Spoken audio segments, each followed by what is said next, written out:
talking about about plagues, in part, which seems very thematic for the moment. After all, even though I believe and hope and expect that we are nearing the end of our plague, at least the plague of 2020, and shading into 2021. With the vaccines and other measures, God willing, this will, in a few months, be in our rearview mirror. But of course, one never knows, and it's always good to study plagues that were to learn about plagues that are. And we're going to talk about matzah for reasons that will become clear, I hope, in a minute. But let's start with the plagues.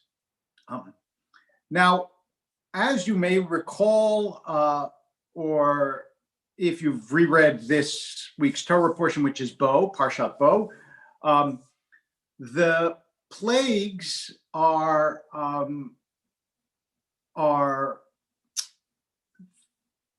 9 and 1. There are lots of ways of dividing them. 3, 3 and 1 is the usual. But they really are 9 and 1 in the sense that all 9 plagues happen. Then in our parsha, we get the instruction for the Passover Seder, the Passover holiday, rather. And then comes the 10th plague, as if to say, blood, frogs, vermin, beasts, cattle, disease, boils, hail, locusts, darkness, they're not going to be enough. They clearly aren't enough, and we'll talk about why in a minute. But once I, God, slay the firstborn, you're going. Now, about the plagues themselves, why they are not sufficient, I want to talk for a second about what it means that God hardens Pharaoh's heart. Initially, by the way, Pharaoh's heart hardens itself. It says, "Vayechazek lev paro." Pharaoh's heart got stronger, or there are 2 different words that are used. But then it says God hardens Pharaoh's heart. So there are a myriad of interpretations about what that means. One of the most attractive ones being that God basically gave Pharaoh the strength to do what Pharaoh wanted in the face of overwhelming force. It's like he taught him how to stand up to torture, basically. So Pharaoh could decide what to do based on the pain that he was experiencing, and not based on on freedom within the pain he was experiencing, and not based on overwhelming force. But whatever the mechanism by which this is explained, God's hardening Pharaoh's heart, what seems clear is that Pharaoh, by his very nature, was unprepared to let the Israelites go. And even, I remember at the beginning, he said, go, you can go, and then reneged. There was some stubbornness at the core of Pharaoh that made it impossible for him to let the Israelites go. And we can speculate whether that is a characterological flaw, whether it was an economic calculation. He thought, I can't let that many slaves go, or whether it is a metaphysical flaw. And character and metaphysics in this case are sometimes difficult to disentangle. That is, did somebody have a bad upbringing, or are they an evil human being? We live in an age of what Philip Rieff, the psychiatrist and writer and interpreter of Freud, one of his books was called The Therapeutic Age, where we tend not to describe bad deeds in moral characters, but in therapeutic characters. Why is he like that? Because he has such and such a complex, as opposed to he is a bad person. And you can analyze Pharaoh both ways, but whether Pharaoh was, neglected as a child, or whether he's just a rotten no-goodnik, or whether, as is clearly at least part of the question, the notion of himself as a god has so taken hold in his psyche that he cannot allow himself to give up to a greater force and a greater God. The plagues, despite the drumbeat of pain that they inflict on Egypt, do not persuade him, astonishingly enough, to let God's people go. Therefore, we turn from this to the Passover celebration, which predates the last plague and follows the penultimate plague. The penultimate plague, the next to last plague, being darkness. Of all the plagues, darkness is clearly the most symbolic because the Egyptians could not see one another. And this idea of not being able to see your fellow human being is not just a physical, but a metaphysical blindness, an inability to see other people, what they care about, what they love, who they are. I think that that's something, by the way, that to some extent, if you want to generalize a plague of darkness in America, I think many of us are incapable of seeing each other for who we are. We see each other as caricatures, not as individuals. And that, I think, that is in some ways America's greatest internal challenge right now, is to be able to see each other as human beings and not as avatars of this or that political ideology or candidate. So, but that is as close as I will go to the political spectrum at the moment. And let's go back to the notion, though, that you can imagine. Also, nobody could leave their houses for 3 days. There are curious echoes of our own plague in the plague of Egypt. And it reminds us, which I think is, those of you who want to read a nice novel about this, I read a long time ago and want to reread The Year of Wonders by Geraldine Brooks. It's a plague novel and a beautifully done one. I think she won a Pulitzer Prize for either that or March. I don't remember which. And it reminds us how plagues have played a consistent part in the shaping of human history, and how many of our ancestors have in fact endured in very different conditions than we do plagues like this, and how many people have died. How many people have died, as so many have in our day. So the plague of darkness permitted the Israelites, you may recall, to loot the Egyptians. Now, this looting of the Egyptians is interpreted in several ways again. Some believe that the Egyptians willingly gave up, I think it's Beno Jacob who says this, willingly gave up their goods to the Israelites. Others believe that the Israelites just took, which they thought was fair wages for hundreds of years of slavery. But whichever way you read it, the Israelites spent their time doing that, as we will discover in next week's Parsha, and we will probably talk about. That's not what Moses was doing at the time. But Moses did not enrich himself from office. How about that? And then God says, this starts in chapter 12, that this will be the first month. It's a new year, and you know that the Jewish people have 4 New Years, and the New Year of Spring is Pesach.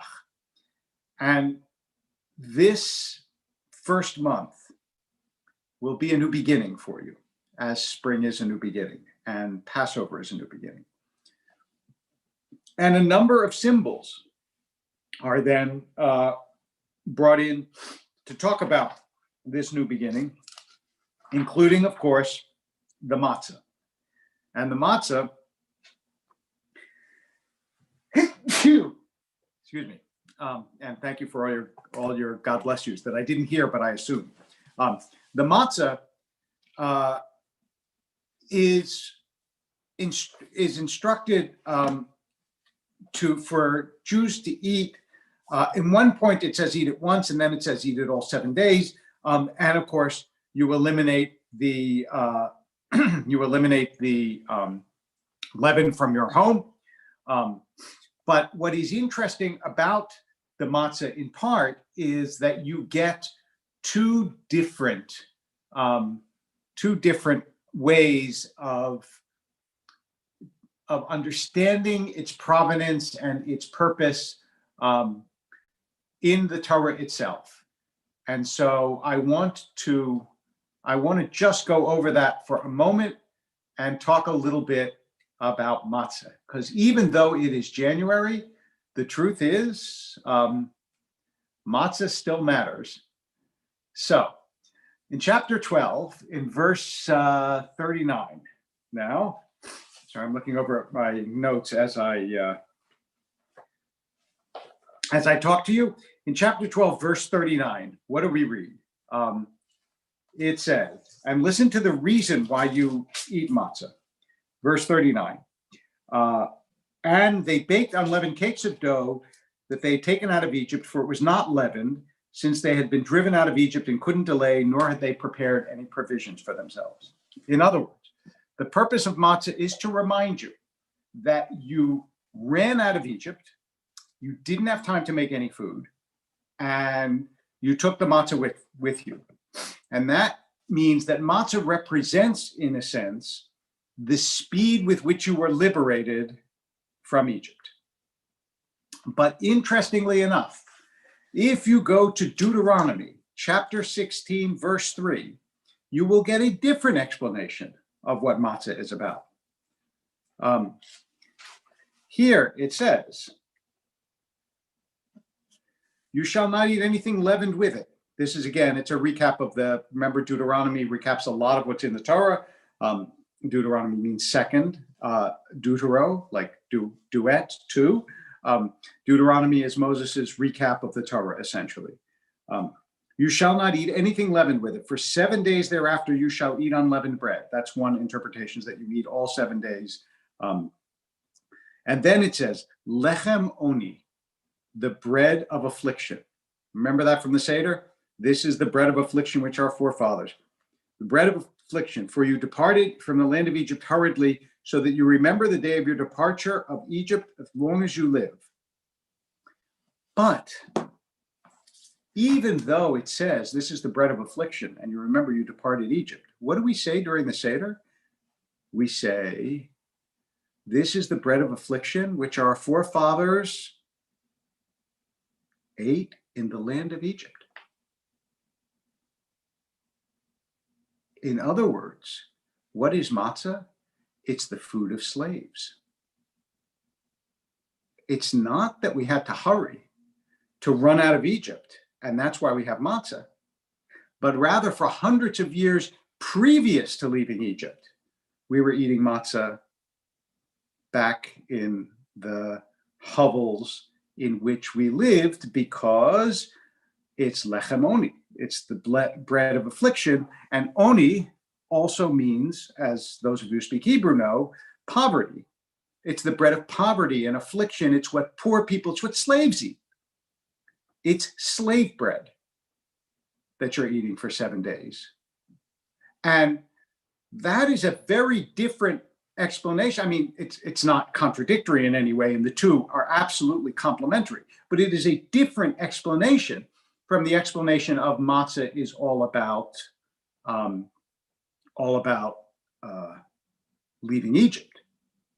And in the Talmud, when that is used in lechem oni, the term is used to explain it being bread of affliction.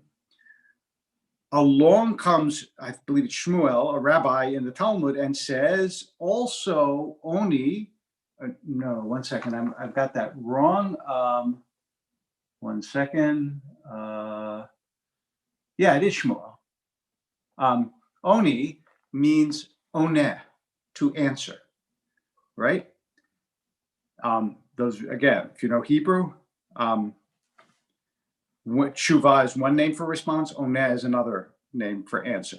Shmuel says, this is the bread we answer with.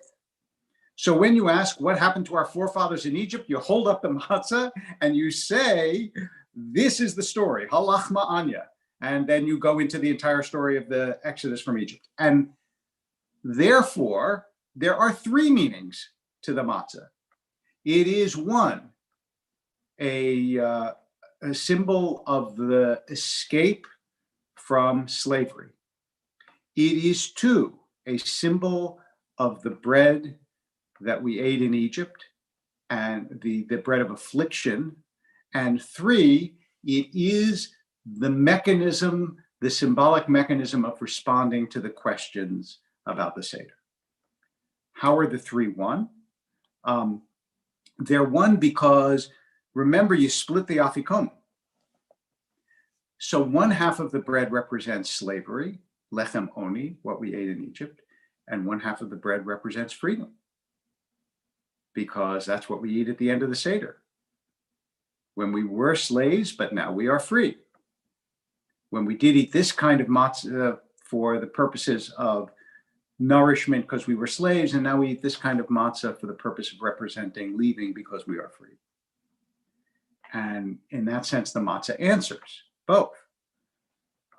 This notion is really part of the power of the symbolism of the matzah, and says why this fairly humble and uninspiring piece of cracker becomes so central to the Passover Seder.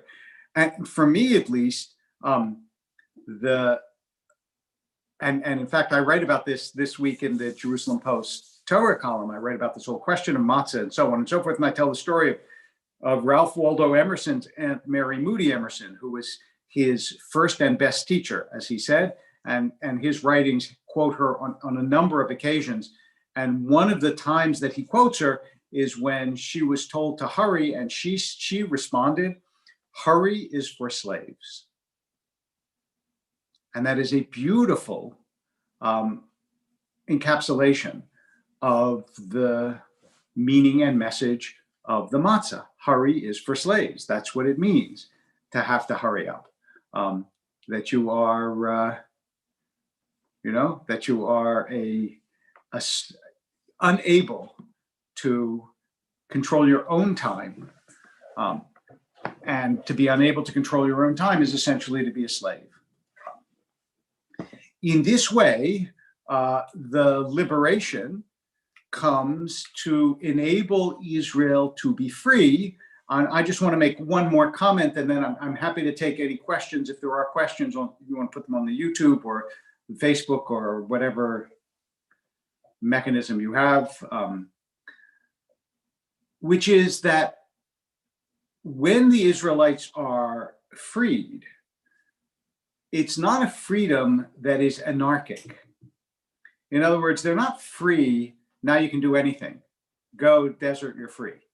Because such freedom is destructive, and certainly such freedom in the desert would be near homicidal, right? How are the Israelites going to survive in the desert if all they had was their freedom? What you seek in freedom is freedom from some structures that you find oppressive into those that you find liberating.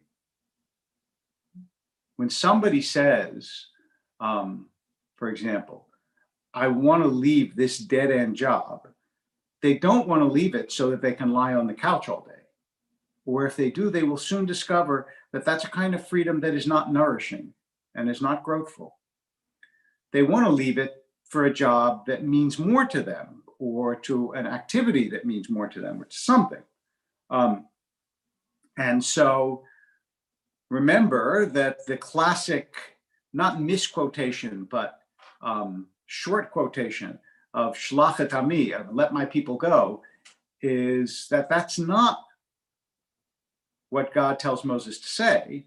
Shlach et Ami v'ya'avduni, he says. let my people go, that they may serve me.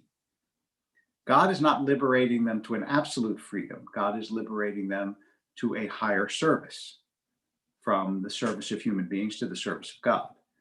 And so the matzah's liberation doesn't represent a liberation of lack of structure and chaos. Matzah's liberation is a liberation of purposefulness. Now, once again, that is the end of the spiel. So let me take questions. Yes. Oh, I'm so glad, Jim. Thank you for saying that. 1 second.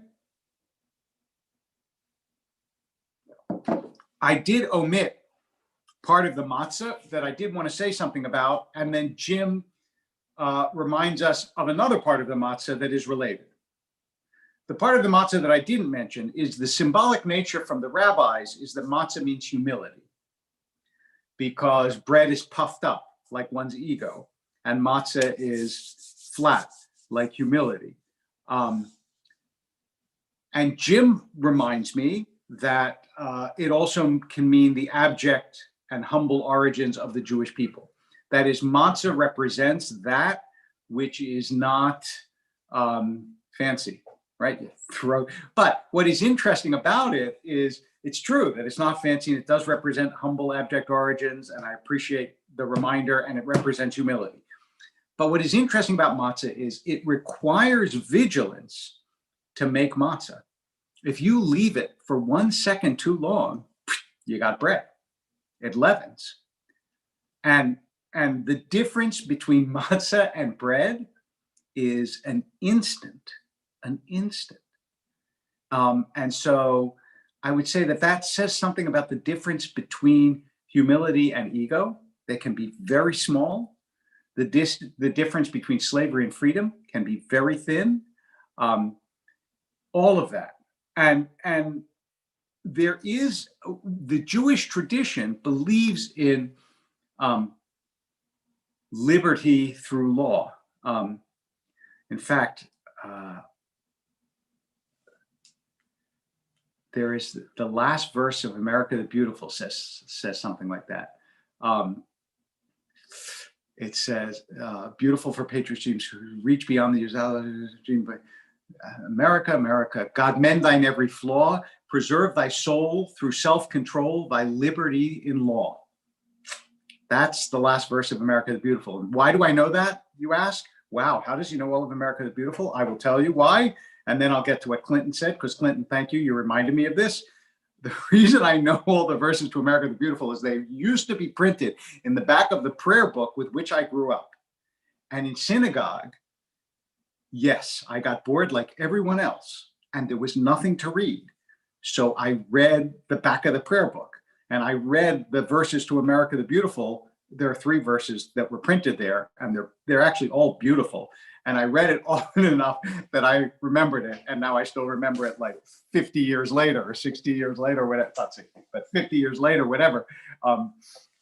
But Clinton said, is it liberating or moving to a more just society that they were seeking? And I would say that those aren't actually contradictions, and I don't think, Clinton, that you would think so either. That is, a more just society is also a freer society. It has laws, but they're laws that allow you to express what is best in you and highest in you. And that, in fact, you'll discover that an unjust society, while it may be free for some people, has a great deal, is always built on some substratum of other people's unfreedom.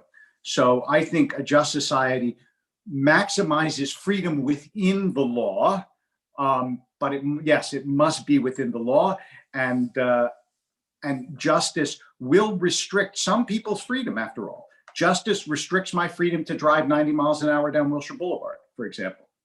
But those restrictions ultimately contribute to the overall freedom. People can drive the streets with relative safety, which is a freedom far greater in some than my ability to drive 90 miles an hour on a crowded street.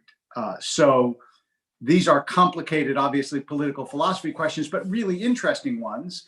And they are absolutely raised by this Torah portion. And in fact, Michael Walzer, the political philosopher, wrote a book called Exodus and Revolution, where he talks about how the Exodus has been used over and over and over again through human history as a model for revolutions, for different movements, because it's, and again, I think everybody who used it read it thoughtfully and carefully. I mean, the people who used it in a significant way, and their understanding was exactly what you're saying, that we're creating a society that is better, more just, more equal, more free than the society from which we came. And it was obviously to empower those who were unpowered, so to speak, because this is a slave revolt,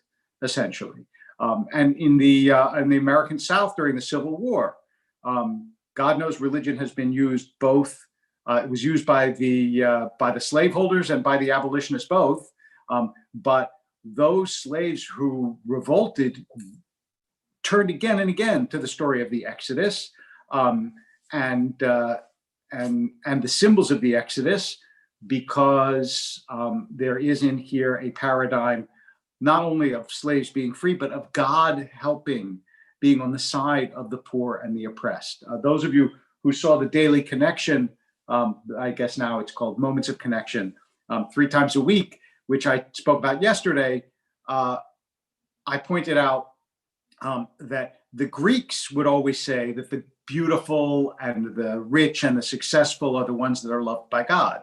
And along comes the Jewish tradition and says, no, it's the poor, the oppressed, the widow, the orphan, the despised, the alone, the bereaved. They're the ones that God loves and wants to help, so that they can become comforted, successful, so on and so forth. But that alone does not earn you God's love.